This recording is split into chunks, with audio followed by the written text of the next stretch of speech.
suis un enfant de Dieu, follement heureux de l'être. Voilà mon identité, si je puis dire. Grande grâce de vivre dans un grand monastère et puis dans une petite fraternité monastique, dans une île du grand lac Kivu au Rwanda, le cœur de l'Afrique.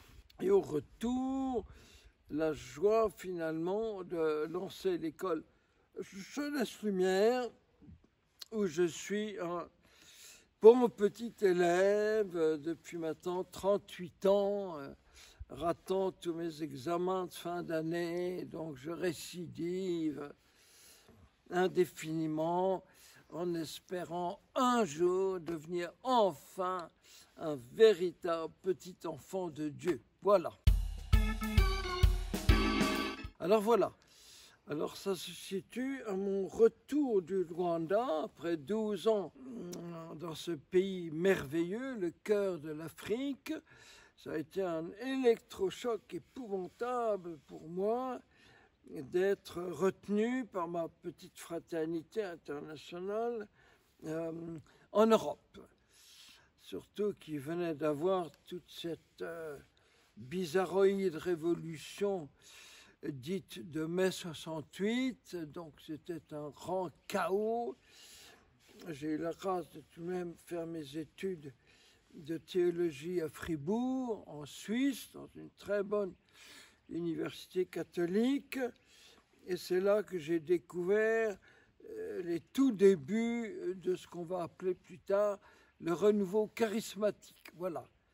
Et un des fruits de ce renouveau dans ma vie, ça a été une passion pour l'évangélisation directe des jeunes. Voilà. Et puis, mes frères de fraternité m'ont envoyé en ermitage dans l'arrière-pays de Nice, où j'ai été ermite pendant environ 8 ans, tout seul avec toute l'Église du ciel et de la terre, toute l'humanité, les anges et les saints, tout seul dans cette montagne, à poser la question, Seigneur, qu'est-ce que tu veux que je fasse pour toute cette jeunesse où sévit ce terrible virus du découragement, du désespoir, même du désespoir. J'entendais parler de suicide, même dans certaines écoles, enfin, un virus du désespoir. Comment lutter, comment susciter des anticorps? Souvent, je montais sur la montagne avant le lever du jour, l'hiver, encore nuit, et je voyais au loin toutes ces lumières scintiller de Monte Carlo, Nice, Cannes, Antibes, etc.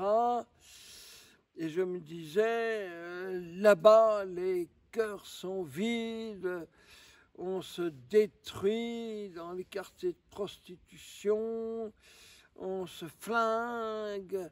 Et moi, j'ai tout. J'ai le ciel ouvert, j'ai la parole de Dieu, son pardon, son corps, son sang, j'ai tous mes amis au ciel, les anges et ça. Plus heureux tu meurs. Et comment faire passer ce courant de vie et d'amour depuis l'autel au bordel? Voilà. De là où l'amour de Dieu se donne en plénitude, jusque là où l'amour humain s'autodétruit.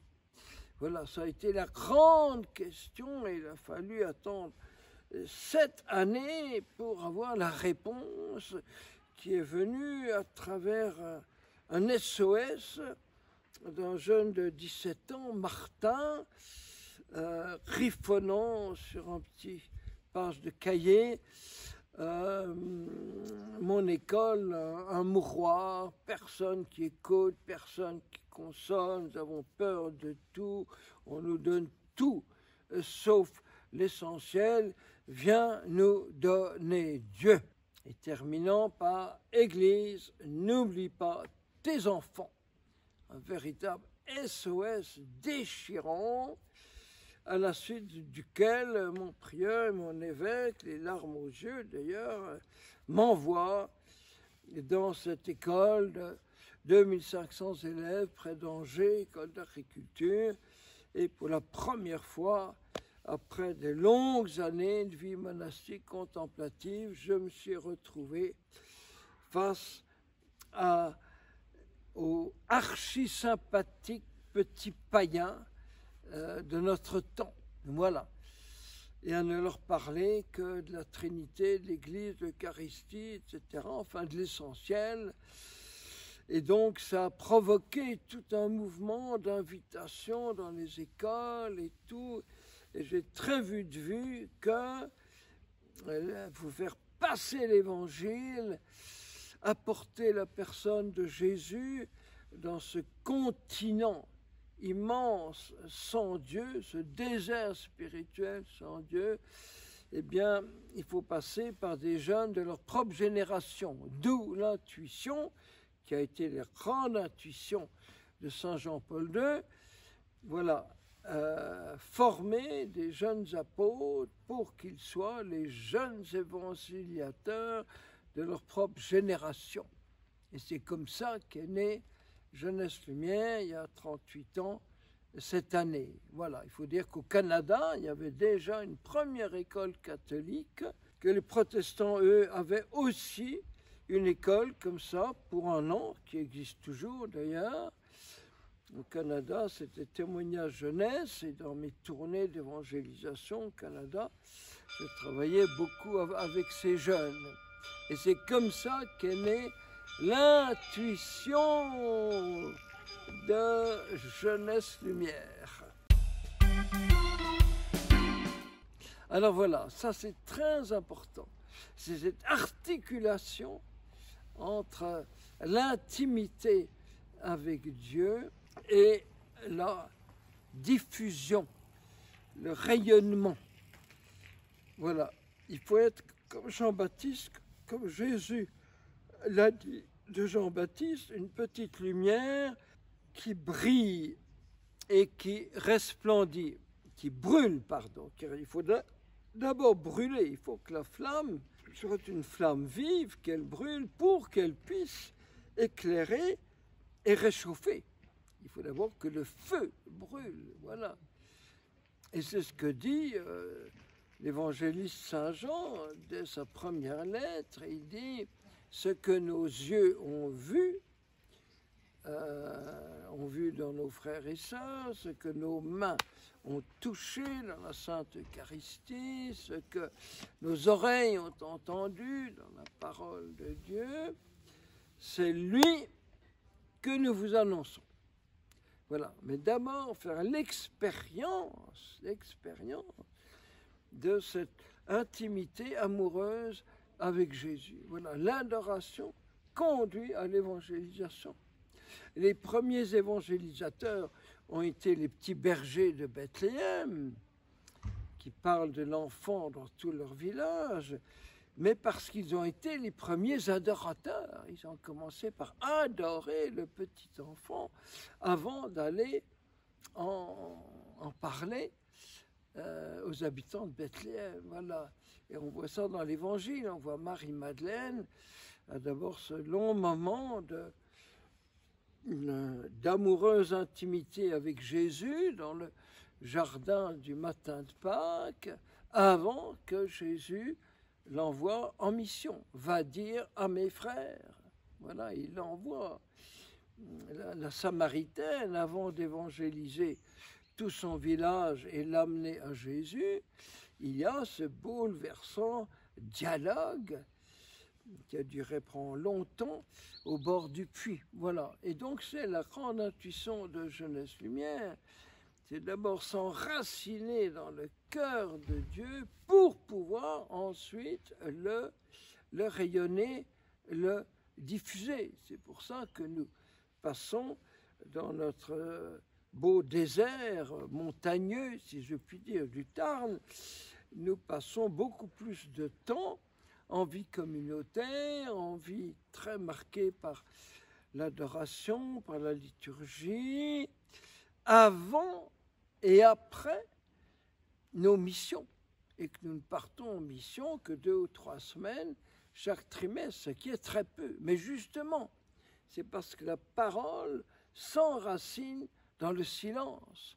Et donc, ça donne un poids, une valeur. C'est plus du blablabla, blablabla, comme des sectes qui vous récitent des tas de phrases apprises par cœur, tandis que là, la parole jaillit du cœur.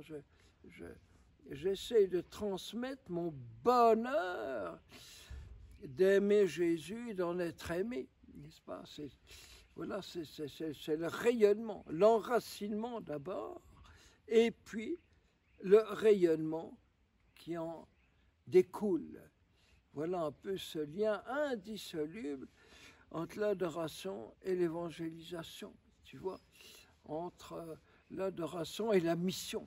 Voilà. Et tous les grands évangélisateurs ont été des grands priants. Jean-Paul II, qui a été l'apôtre des nations pour notre temps, le Saint Paul des nations, avant d'être Paul et de succéder à Paul à Rome, il était Jean-Paul, Jean, l'amoureux de Jésus reposant sur le cœur de Jésus. C'était un homme de prière, quelque chose d'incroyable. C'est ça qui lui donnait son rayonnement universel. Voilà. Je pense que c'est l'essentiel qui rime avec ciel. On est dans un monde tellement artificiel, tellement superficiel, où on crée des tas de besoins artificiels. Je vois tous les cadeaux pour Noël, on pourrait très bien vivre sans. Les 3/4 des enfants dans le monde n'ont pas tous ces cadeaux sophistiqués et ils sont débordants de joie. Et donc, il y a une grande urgence de revenir à ce qui est essentiel à la vie et qui est d'abord Dieu, la source de ta vie. Que tu le crois ou non, tu as reçu ta vie du cœur même de Dieu. Il a voulu que tu existes. Tu es le fruit de sa volonté, de son désir. Tu as été désiré par Dieu, même si tes parents ne t'auraient pas vraiment désiré. Donc, et Dieu te maintient dans l'existence, comme il maintient toute la création dans une sorte de jeunesse continuée. Il impulse la vie à toutes les galaxies, à chaque fraction de seconde. Il te garde sans cesse dans la vie. Et le but de ta vie, finalement, le point oméga, le sommet, l'horizon définitif, c'est de vivre en Dieu, plonger en Dieu, voir Dieu toute l'éternité, après les quelques années qui passent tellement vite d'ailleurs, en pèlerinage terrestre. Et donc, quand tu fondes ta vie sur Dieu, tout est illuminé, tout est éclairé. Et je prends une comparaison. Un jour, j'avais dû rouler toute la nuit allant vers l'est. Et c'était l'été, donc vers 4-5 heures du matin, l'autoroute est toute droite dans l'axe du soleil levant. Donc tout à coup, je vois devant moi le soleil qui se lève et à ma stupeur, je vois toutes les panneaux de signalisation qui s'illuminent alors qu'ils sont à contre-jour. Alors j'ai cru que c'était mes phares qui étaient restés allumés, mais non, je contrôle, ils sont bel et bien éteints. Et très vite, je comprends que c'est le soleil se réverbérant dans le pare-brise et éclairant. C'est comme ça que quand nous roulons dans la direction de notre vie, tout droit vers la venue en gloire de Jésus, pour me prendre dans sa gloire, eh bien, toute ma vie quotidienne s'éclaire. Je peux décoder tous les événements, ou du moins, même ceux que je ne comprends pas, je les vois tout de même avec, je dirais, les yeux de Dieu, dans la lumière de Dieu. Même les épreuves, les souffrances, tout prend une signification. Voilà, et donc quand nous vivons avec l'essentiel, eh bien, nous sommes bien plus heureux. Bien plus heureux, sinon nous tournons en rond comme les deux Dupont dans l'or noir de Tintin et Milou. Ils tournent dans le désert, ils croient tout le temps approcher d'une ville parce qu'ils voient les traces dans le sable. Vous vous rappelez l'histoire, donc ils se disent on approche d'une ville avec beaucoup de circulation, et en fait c'était les traces dans le sable de leur propre commencement à tourner en rond. Voilà.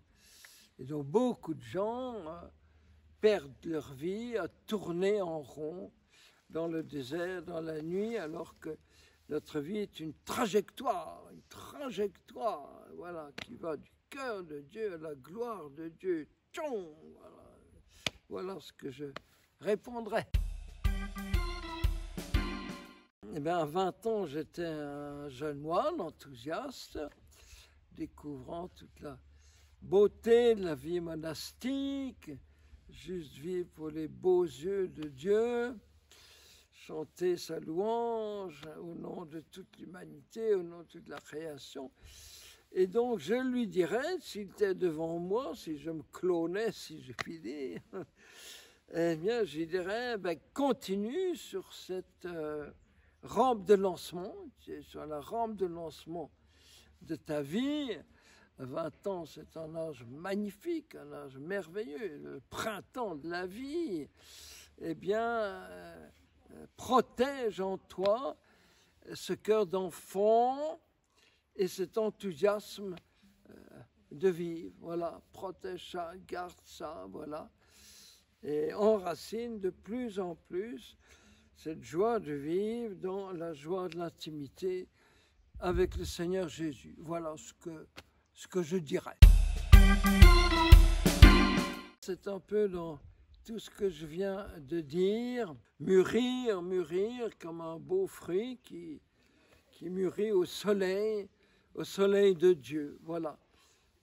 Mettre toute ta vie dans cette grande lumière de la présence de Dieu qui n'est pas perdu, on ne sait pas où, dans les espaces galactiques à l'infini, mais qui vit dans ton cœur, que tu portes dans ton cœur, qui est là présent dans son Église, dans les sacrements, par-dessus tout. Dans sa sainte Eucharistie, tu peux cajoler Dieu, l'accueillir, le recueillir, comme le petit enfant que la Vierge Marie te confie à chaque nuit de Noël et à chaque communion. Je dirais chaque Eucharistie, c'est Noël, c'est de nouveau Marie qui remet, qui confie à ton âme son propre Fils, voilà. Et tu l'offres au Père, tu t'offres avec lui, voilà. Et je pense que ça change une vie. Ça change une vie, ça nous garde toujours émerveillés. L'émerveillement, c'est la spécificité d'un enfant. Hélas, aujourd'hui, trop d'enfants sont comme blasés, ils ont tout vu, tout fait, ils s'ennuient, sont blasés. Et là, garder la fraîcheur d'un émerveillement perpétuel, j'oserais dire un émerveillement crescendo, de plus en plus émerveillé par la beauté de la nature, de la création, la beauté des hommes et des femmes, tout ce qui fait la beauté de la vie, la beauté des saints, des anges. Et voilà ce que je dirais. Voilà, alors on va terminer par une bénédiction. Seigneur, je te demande de venir bénir chaque auditeur, spectateur, surtout ceux qui passent par un moment difficile, tous ceux qui galèrent, qui sont déprimés, découragés, qui ont de la peine à se relever après une chute. Seigneur, viens les rejoindre, les rencontrer chacun comme tu as rencontré les disciples d'Emmaüs, désespérés sur la route. Et tu es venu illuminer, transformer leur désespoir en une folle joie de la résurrection. Je te demande de leur envoyer des anges, ces merveilleux anges de Noël, qui vont les conduire comme des petits bergers vers l'enfant roi, l'enfant dont les petits yeux diffusent déjà la lumière du ciel, la lumière de la gloire sur notre terre. Voilà, Seigneur, que le Père, votre Créateur, vous donne son Fils, votre Sauveur, et à travers son cœur ouvert, répande sur vous son Esprit Saint consolateur. Amen, amen, amen.